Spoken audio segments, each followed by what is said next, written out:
Fernando Alonso is ready to quit F1, Martin Brundle reveals IndyCar hint.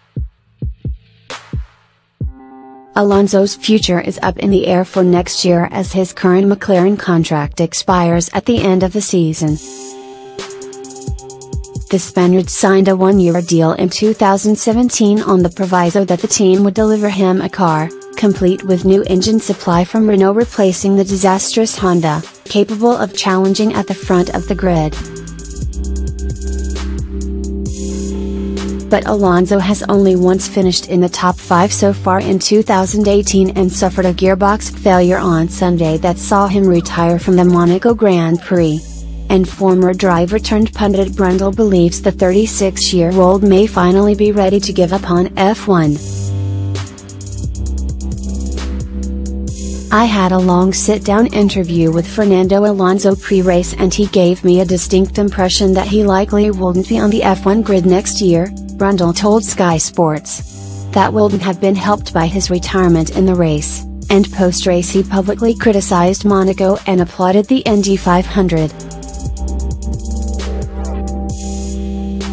"You never know with him, he could retire then unretire very quickly, but I think even his relentless energy and motivation is fading."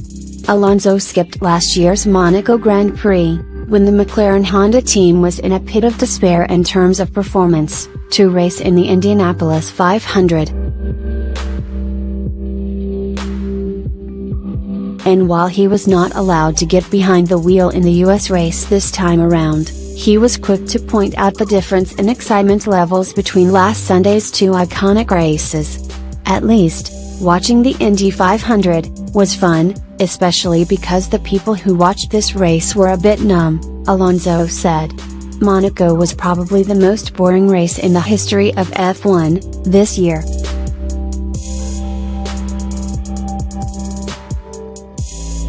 The sport has to think about the show, I think, because we all just followed the car in front.